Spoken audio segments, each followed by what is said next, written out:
ಸ್ನೇಹಿತರೆ, ಮೀಡಿಯಾ ಮಾಸ್ಟರ್ಸ್ಗೆ ಸ್ವಾಗತ ಸುಸ್ವಾಗತ. ಗೆಳೆಯರೆ, ಜಾಗತಿಕ ವ್ಯಾಪಾರ ಇದೆಯಲ್ಲ, ಅದರ ಬಹುಪಾಲು ನಡೆಯೋದು ಸಮುದ್ರ ಮಾರ್ಗದ ಮೂಲಕ.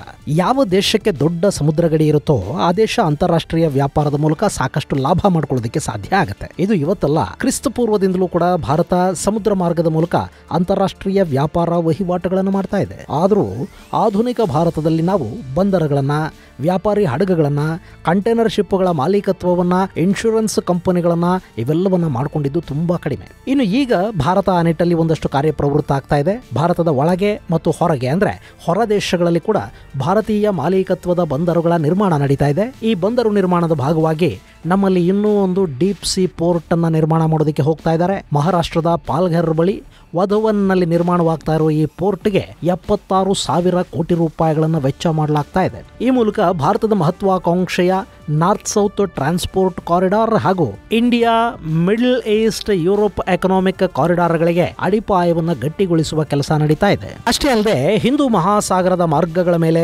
ಕಣ್ಣಿಟ್ಟಿರುವ ಭಾರತ ಇಲ್ಲಿನ ಸಮುದ್ರ ವ್ಯಾಪಾರವನ್ನ ಹಿಡಿತಕ್ಕೆ ತಗೊಳ್ಳುವ ಪ್ರಯತ್ನವನ್ನು ಮಾಡ್ತಾ ಇದೆ. ಹೀಗಾಗಿ ಇಷ್ಟೊಂದು ದೊಡ್ಡ ಪ್ರಮಾಣದ ಹೂಡಿಕೆಗೆ ಕೇಂದ್ರ ಸಿದ್ಧ ಆಗಿದೆ. ಹಾಗಾದ್ರೆ ಏನಿದು ವಧವನ್ ಪ್ರಾಜೆಕ್ಟ್? ಇದನ್ನ ಗುಜರಾತ್ ಹಾಗೂ ಮಹಾರಾಷ್ಟ್ರದ ಗಡಿ ಹತ್ತಿರವೇ ನಿರ್ಮಾಣ ಮಾಡ್ತಾ ಇರೋದು ಯಾಕೆ? ಇದರಿಂದ ಆಗುವ ಅನುಕೂಲಗಳೇನು? ಹಾಗೆ ಪೋರ್ಟ್ನಿಂದ ಅಲ್ಲಿನ ಪರಿಸರದ ಮೇಲಾಗುವ ಅನಾನುಕೂಲಗಳೇನು? ಈ ಯೋಜನೆ ಬಗ್ಗೆ ಇರೋ ವಿರೋಧ ಎಂಥದ್ದು ಅನ್ನೋದ್ರ ಬಗ್ಗೆ ಒಂದಷ್ಟು ಮಾಹಿತಿಯನ್ನ ನಾವಿಲ್ಲಿ ನೋಡೋಣ.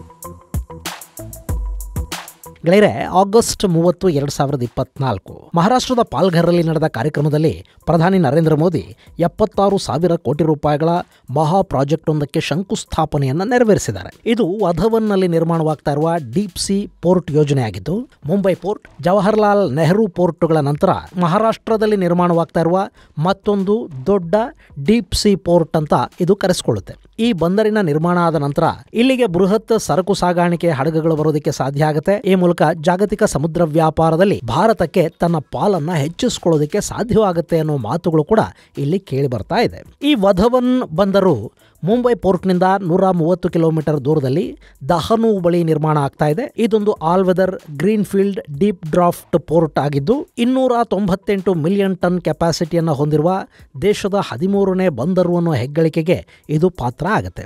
ಇದನ್ನು ವಧವನ್ ಪೋರ್ಟ್ ಪ್ರಾಜೆಕ್ಟ್ ಲಿಮಿಟೆಡ್ ಹಾಗೂ ಮಹಾರಾಷ್ಟ್ರ ಮ್ಯಾರಿಟೈಮ್ ಬೋರ್ಡ್ಗಳು ಜಂಟಿ ಸಹಯೋಗದಲ್ಲಿ ನಿರ್ಮಾಣ ಮಾಡ್ತಾ ಇವೆ. ಈ ಬಂದರು ನಿರ್ಮಾಣದ ನಂತರ ಭಾರಿ ಗಾತ್ರದ ಹಡಗುಗಳನ್ನು ಇಲ್ಲಿ ನಿಲ್ಲಿಸೋದಕ್ಕೆ ಸಾಧ್ಯ ಆಗುತ್ತೆ. ಇದು ಪೂರ್ವ ಮತ್ತು ಪಶ್ಚಿಮದ ನಡುವಿನ ಹಡಗು ವ್ಯಾಪಾರ ಭಾರತಕ್ಕೆ ದೊಡ್ಡ ಲಾಭ ಆಗೋ ಹಾಗೆ ಮಾಡುತ್ತೆ. ಯುರೋಪ್ನಿಂದ, ವೆಸ್ಟ್ ಏಷ್ಯಾದಿಂದ, ಆಫ್ರಿಕಾ ಹಾಗೂ ಅಮೆರಿಕಾಗಳಿಂದ ಬರುವ ವ್ಯಾಪಾರಿ ಹಡಗುಗಳು ಇಲ್ಲಿ ಲಂಗರು ಹಾಕತ್ವೆ. ಅದರಿಂದಾಗಿ ಈ ಭಾಗದ ಆರ್ಥಿಕ ಅಭಿವೃದ್ಧಿಗೆ, ಉದ್ಯೋಗ ಸೃಷ್ಟಿಗೆ ಹಾಗೂ ಭಾರತದ ಸಮುದ್ರ ವ್ಯಾಪಾರವನ್ನು ಹೆಚ್ಚು ಮಾಡಿಕೊಳ್ಳೋ ನಿಟ್ಟಲ್ಲಿ ಕೂಡ ಇದು ಸಾಕಷ್ಟು ಸಹಕಾರಿ ಅನ್ನಿಸ್ಕೊಳ್ಳುತ್ತೆ.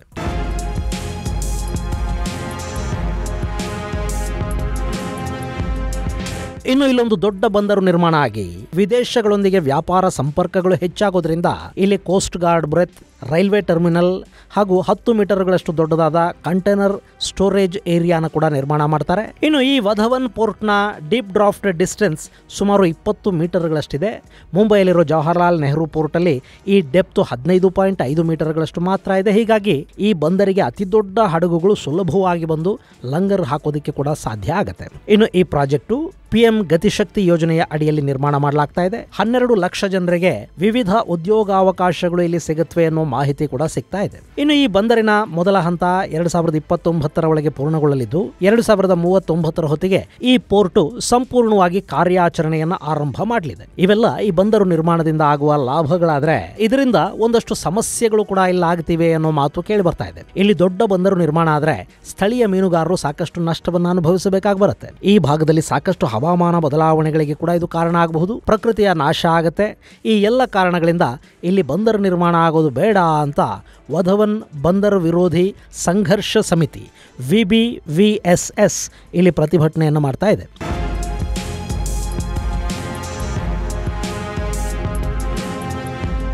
ಇನ್ನು ಈ ಬಂದರು ನಿರ್ಮಾಣ ಆಗ್ತಾ ಇದೆಯಲ್ಲ, ಈ ಪ್ರದೇಶ ಅತ್ಯಂತ ಸೂಕ್ಷ್ಮ ಪ್ರದೇಶ ಅನ್ನೋ ಮಾಹಿತಿಯನ್ನ 1991ರಲ್ಲಿ ಕೇಂದ್ರ ಪರಿಸರ ಇಲಾಖೆ ಕೊಟ್ಟಿತ್ತು. ಈ ಬಂದರನ್ನ ನಿರ್ಮಾಣ ಮಾಡೋದಕ್ಕೆ ಹೊರಟಿರುವ ದಹನು ತಾಲೂಕು ವಿಶೇಷವಾದ ಪರಿಸರವನ್ನು ಹೊಂದಿದೆ.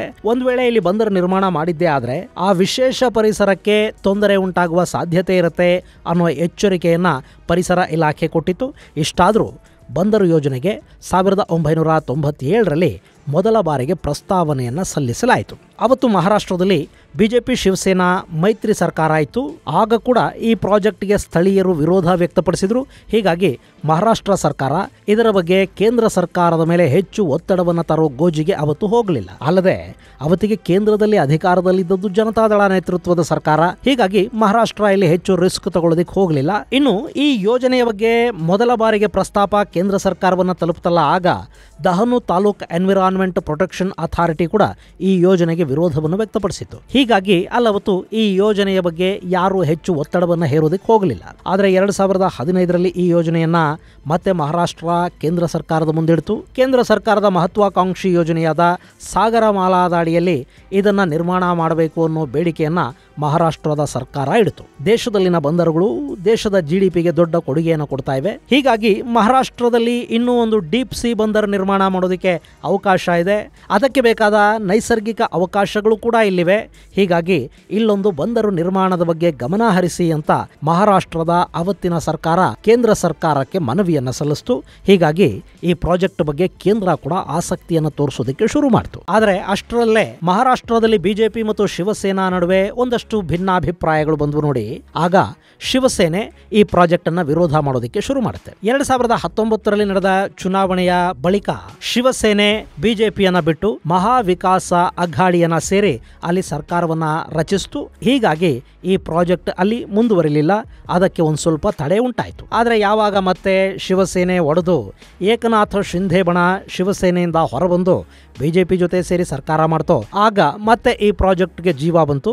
ಅಷ್ಟೊತ್ತಿಗಾಗಲೇ ಭಾರತ ಸರ್ಕಾರದ ನಾರ್ತ್ ಸೌತ್ ಕಾರಿಡಾರ್ ಮತ್ತು ಐಮ್ಯಾಕ್ ಕಾರಿಡಾರ್ಗಳು ಕೂಡ ಮಹತ್ವವನ್ನು ಪಡ್ಕೊಂಡಿದ್ವು. ಹೀಗಾಗಿ ಈ ಎರಡೂ ಯೋಜನೆಗಳಿಗೆ ಅನುಕೂಲ ಆಗೋ ಹಾಗೆ ವಾಧವನ್ ಪೋರ್ಟ್ ನಿರ್ಮಾಣ ಮಾಡೋದಕ್ಕೆ ಕೇಂದ್ರ ಸರ್ಕಾರ ಹೆಚ್ಚು ಆಸಕ್ತಿಯನ್ನು ತೋರಿಸೋದಕ್ಕೆ ಶುರು ಮಾಡಿತು. ಈ ಬಗ್ಗೆ ಮಾಹಿತಿಯನ್ನು ಕೂಡ ಜನರಿಗೆ ಕೊಡಲಾಯಿತು. 2024ರ ಚುನಾವಣೆಯ ಸಂದರ್ಭದಲ್ಲಿ ಪಾಲ್ಘರ್ ಲೋಕಸಭಾ ಕ್ಷೇತ್ರದಲ್ಲಿ ಈ ಪೋರ್ಟ್ ವಿಷಯ ಕೂಡ ಚುನಾವಣಾ ವಿಷಯವಾಗಿ ಬದಲಾಯಿತು. ಅಲ್ಲಿ ಉದ್ಧವ್ ಠಾಕ್ರೆ ಒಂದು ವೇಳೆ ನಾವೇನಾದರೂ ಅಧಿಕಾರಕ್ಕೆ ಬಂದಿದ್ದೆ ಆದರೆ ವಾಧವನ್ ಬಂದರು ಯೋಜನೆಯನ್ನ ನಿಲ್ಲಿಸ್ತೀವಿ ಅಂತ ಹೇಳಿದ್ರು. ಬಿಜೆಪಿ ಈ ಪೋರ್ಟ್ ನಿರ್ಮಾಣದ ನಿರ್ಧಾರಕ್ಕೆ ಬದ್ಧವಾಗಿತ್ತು. ಅಲ್ಲಿ ಯಾರು ಗೆಲ್ತಾರೆ ಅನ್ನೋದ್ರ ಮೇಲೆ ಈ ಪ್ರಾಜೆಕ್ಟ್ ನಿರ್ಮಾಣ ಆಗುತ್ತಾ ಇಲ್ವಾ ಅನ್ನೋದು ಆಧಾರಪಟ್ಟಿತ್ತು. ಚುನಾವಣೆಯಲ್ಲಿ ಪಾಲ್ಘರ್ನ ಮತದಾರ ಬಿಜೆಪಿಗೆ ಜೈ ಅಂದ.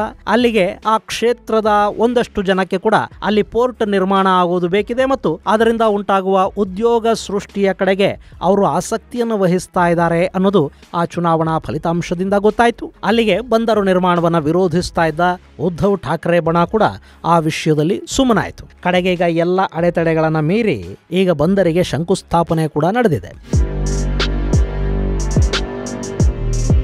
ಗೆಳೆಯರೆ, ಇಲ್ಲಿ ಪೋರ್ಟು ಮಹಾರಾಷ್ಟ್ರ ಹಾಗೂ ಗುಜರಾತ್ ಗಡಿಗಳಿಗೆ ಸಮೀಪದಲ್ಲಿ ನಿರ್ಮಾಣ ಆಗ್ತಾ ಇದೆ.